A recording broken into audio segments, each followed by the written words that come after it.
نحمدہ ونصلی علی رسولہ الکریم اما بعد۔ سامعین گرامی، ایک طویل عرصے کے بعد آپ حضرات کے سامنے حاضر خدمت ہوں۔ چند اہم امور پر آپ حضرات سے محو گفتگو ہونا چاہتا تھا، اس وجہ سے اس وقت میں آپ حضرات کے سامنے حاضر ہوا ہوں۔ سامعین گرامی، میری اور آپ کی بدقسمتی ہے کہ ہمارے درمیان جب بھی کوئی مشکل وقت آیا ہے، ہم ہمیشہ تقسیم نظر آئے ہیں، اور اس سے بھی آگے ہمیں ہمیشہ ان مشکل وقت میں بجائے اس کے کہ ایک ہونا ہوتا ہے، ہم ہمیشہ یہ تلاش کرتے ہیں کہ یہ وقت جو ہم پر آیا ہوا ہے یہ ضرور کوئی سازش ہے۔ یہی میرے ملک اور میرے دیش کے اندر اس دن سے نظر آ رہا ہے جب سے کرونا وائرس ہمارے درمیان آیا ہے۔ ہمیں اس دن سے یہ نظر آ رہا ہے کہ کوئی کہتا ہے کہ یہ یہود و ہنود کی سازش ہے، کوئی کہتا ہے کہ یہ کسی ملک نے ہمارے خلاف سازش کی ہے، جبکہ ہم دیکھ رہے ہیں کہ پوری دنیا اس وقت کرونا وائرس کا شکار ہے، اور اللہ ہم سب کو معاف فرمائے اور اللہ ہم سب کو محفوظ رکھے، اور میرے ملک کو اللہ محفوظ رکھے۔ بدقسمتی سے ہمارے ملک میں بھی یہ کرونا وائرس آیا، اور اب بدقسمتی سے ہمارے ملک کے اندر یہ دن بدن بڑھتا جا رہا ہے، لیکن ہماری حالت یہ ہے کہ ہم اس وقت بھی سنجیدہ ہونے کو تیار نہیں ہیں۔ ہمیں آج بھی یہ لگتا ہے کہ کرونا صرف ایک سازش ہے جو صرف باتوں کے اندر ہے، جبکہ روزانہ صبح و شام اس وقت ہمارے سامنے میتیں اٹھ رہی ہیں، جنازے تک کے نہیں پڑھنے کی اجازت مل رہی، اور ہمارے ارد گرد لوگ اس وائرس کی وجہ سے اس دنیا سے جا رہے ہیں۔ آج ہی ہمارے بہت پیارے ایک دوست اور ہمارے بزرگ سابق صدر بار رحیم یار خان کے ان کا کرونا کی وجہ سے انتقال ہوا۔ کل ہی ان سے بات ہوئی اور انہوں نے دعا کی درخواست کا کہا، اور رات کو ان کو پتہ لگا کہ وینٹیلیٹر پہ شفٹ کر دیا گیا ہے، اور صبح ہمیں پتہ لگا کہ ان کا انتقال ہو گیا اور وہ اس دنیا فانی سے کوچ کر گئے۔ سامعین محترم، ہمیں آج احتیاط کرنے کی ضرورت ہے۔ خدا کے لیے یہ سازش ہے یا نہیں ہے، یہ اچھا ہے یا برا ہے، یہ کچھ بھی ہے، یہ بعد میں سوچنے کی بات ہے۔ یہ تو ضرور ہے کہ اس وقت ہمارے درمیان یہ موجود ہے، ہمیں اس کو فیس کرنا ہے، ہمیں اللہ کے ہاں توبہ کے دروازے کو کھٹکھٹانا ہے، توبہ کرنی ہے اللہ کے دروازے پر۔ لیکن سب سے پہلی بات کیا ہے، وہ یہ ہے کہ ہمیں ان تمام SOPs پر عمل کرنا ہے، اور جو حکومت کی طرف سے بار بار ہمیں اعلان کیا جا رہا ہے، بتایا جا رہا ہے۔ اور اس کے ساتھ ساتھ دوسری سب سے اہم بات جو میں آپ حضرات سے کرنا چاہتا ہوں، جو سب سے زیادہ اہم ہے، وہ یہ ہے کہ ان حالات کے اندر رجوع الی اللہ ہو، ان حالات کے اندر اللہ کی طرف استغفار اور توبہ ہو، اللہ کی طرف مدد کے لیے پکارا جائے اور دیکھا جائے۔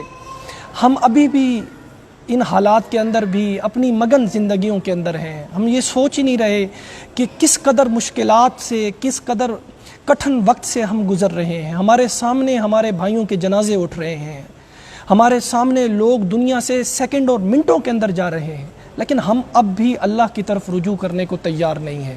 سامعین محترم، اللہ رب العزت نے قرآن میں بڑے واضح انداز میں فرمایا، ان ینصرکم اللہ فلا غالب لکم وان یخذلکم فمن ذا الذی ینصرکم من بعدہ وعلی اللہ فلیتوکل المؤمنون۔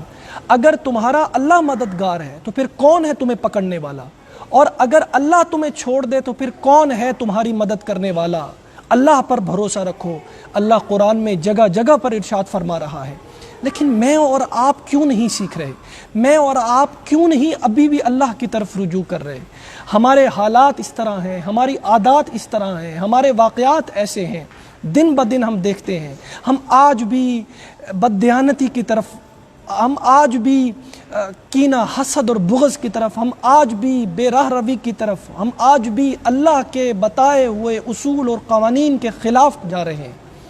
آج ہی تو میرے ملک کے اندر یہ خبروں میں آ رہا ہے کہ پیٹرول لوگ نہیں دے رہے، پمپس پیٹرول نہیں دے رہے۔ خدا کا خوف ہمیں نہیں ہے، ہم اللہ کی طرف اب بھی رجوع نہیں کر رہے، ہم ان مشکل حالات سے بھی نہیں سیکھ رہے، ہم کب سیکھیں گے؟ ہم کب اللہ کی طرف جائیں گے؟ اس اللہ نے تو کہا ان الذین تابوا واصلحوا وبینوا فاولئک اتوب علیہم وانا التواب الرحیم۔ اگر تم توبہ کرو گے، اپنی اصلاح کرو گے، اپنی اصلاح کرو گے، صرف توبہ نہیں اصلاح بھی کرو گے، تو یاد رکھو اللہ تمہاری توبہ کو قبول کرے گا، وہ تمہاری مدد کو اترے گا۔ کیوں؟ اس لیے اللہ فرماتا ہے میں تو معاف کرنے والا ہوں۔ لیکن یہ کب ہوگا؟ ہم آج بھی نہیں سیکھیں گے۔ آج میں اپنی آنکھوں سے دیکھ رہا تھا کہ ہمارے یہاں رحیم یار خان کے شیخ زید ہاسپٹل کے اندر تابوت گاڑیوں کے اندر آ رہے تھے۔ اللہ کی پناہ ہم آج بھی نہیں مانگیں گے تو کب مانگیں گے؟ ہم رجوع اگر آج بھی ان حالات اور ان وقت کے اندر بھی نہیں کریں گے اللہ کی طرف تو کب کریں گے؟ پہلی بات سامعین گرامی، خدا کے لیے یہ ہاتھ جڑے ہیں آپ کے سامنے، احتیاط کیجئے، اسباب کی حد تک احتیاط کیجئے، تمام SOPs پر عمل درآمد کیجئے۔ یہ بہت سنجیدہ معاملہ ہے۔ خدا کے لیے ہم ان حالات کی طرف نہ جائیں جو کہ ہمیں آج ڈاکٹرز اور ماہرین بتا رہے ہیں کہ ہم اسپین اور چائنا سے آگے جا چکے ہیں۔ ان حالات کے اندر ہمارے جو ریشو ہے وہ اس وقت ان سے آگے جا رہا ہے۔ خدا کے لیے آج سازشوں کو بعد میں دیکھ لیں گے، ہم بعد میں دیکھ لیں گے کہ کس ملک نے اور کس قوم نے ہمارے خلاف سازش کی ہے۔ اس وقت جو بیماری ہمارے درمیان موجود ہے ہمیں اس کے حوالے سے دیکھنا ہے، اس کے حوالے سے SOPs پر عمل کرنا ہے، احتیاط کرنی ہے۔ اور دوسری سب سے اہم بات، اسباب کی حد تک احتیاط کرنے کے بعد دوسرا سب سے اہم امور کیا ہے؟ وہ اللہ کی طرف رجوع کر رہا ہے، وہ اللہ کی طرف توبہ کرنی ہے۔ وہ آج بھی مجھے اور آپ کو موقع دے رہا ہے۔ وہ کیا کہہ رہا ہے؟ وہ کہتا ہے کہ میری رحمت سے مایوس مت ہو، تم گناہ کرو اور مجھ سے یہ امید رکھو کہ میں تمہیں معاف کر دوں، یہ کیسے ممکن ہے؟ تم توبہ کے لیے میری بارگاہ میں ہی نہ آؤ اور مجھ سے یہ امید رکھو کہ میں تمہیں معاف کر دوں گا، یہ کیسے ممکن ہے؟ سامعین گرامی، اللہ مجھے آپ کو ہمارے ملک کو محفوظ رکھے، لیکن ہماری عادات کب تبدیل ہوں گے؟ ہمارے اعمال کب تبدیل ہوں گے؟ ہم کب رجوع الی اللہ کریں گے؟ ہم کب اللہ کی طرف لوٹیں گے؟ ہم کب اس کی بارگاہ میں معافی کے طلبگار بنیں گے؟ یاد رکھیے، جس دن ہم اللہ کی طرف لوٹیں گے، سچے دل سے اپنے گناہوں کا اعتراف کریں گے، اس رب کے سامنے سر بسجود ہو کر 2 آنسو بہائیں گے، وہ آنسو بہانے کی دیر ہے۔ وہ میرا رب کہتا ہے وَلَا تَقْنَطُوا مِن رَحْمَتِ اللَّهِ، میری رحمت سے نا امید مت ہونا، کبھی بھی میری رحمت سے نا امید مت ہونا۔ یہ کس کے لیے اللہ کہتا ہے؟ یہ اپنے ولیوں کے لیے نہیں کہتا، یہ غوث قطب ابدال سے اللہ مخاطب نہیں ہے، یہ میرے اور آپ جیسے گناہگار سے اللہ مخاطب ہے۔ وہ اللہ ہم سے کہہ رہا ہے کہ اب بھی وقت ہے لوٹ آؤ، اب بھی وقت ہے سدھر جاؤ، اب بھی وقت ہے اپنے گناہوں کا اعتراف کرو اور آگے گناہ نہ کرنے کا مجھ سے وعدہ کرو۔ تم جس قدر جلدی کرو گے اس قدر اللہ تمہیں معاف کرنے میں جلدی کرے گا، لیکن اگر تم اپنی ہٹ درمی، اپنی سرکشی میں رہو گے تو یاد رکھو تم کسی کے پاس بھی چلے جاؤ مدد کے لیے، کوئی تمہاری مدد نہیں کرے گا، کوئی تمہارا ساتھ نہیں دے گا، صرف اللہ تمہارا ساتھ دے گا، صرف اللہ تمہارا مددگار بنے گا، صرف اللہ تمہارا مشکل کشا بنے گا۔ سامعین گرامی، میرے اور آپ کے پاس وقت ہے، ہمارے سامنے ہمارے لوگ ہماری نظروں سے اوجھل ہوتے جا رہے ہیں، جو کل ہمارے ساتھ موجود تھے وہ آج ہمارے سامنے موجود نہیں ہیں۔ اللہ ہم سب کی حفاظت فرمائے، اللہ ہم سب کو یہ توفیق عطا فرمائے کہ ہم اللہ کی سرکشی کو چھوڑ کر اس کی بارگاہ میں معافی کے طلبگار بن جائیں، ہم اللہ کے سامنے توبہ کرنے والے بن جائیں۔ اللہ ہم سب کی حفاظت فرمائے، اللہ میرے اور آپ کے ملک کی حفاظت فرمائے، ہمارے ملک کی عوام کی حفاظت فرمائے۔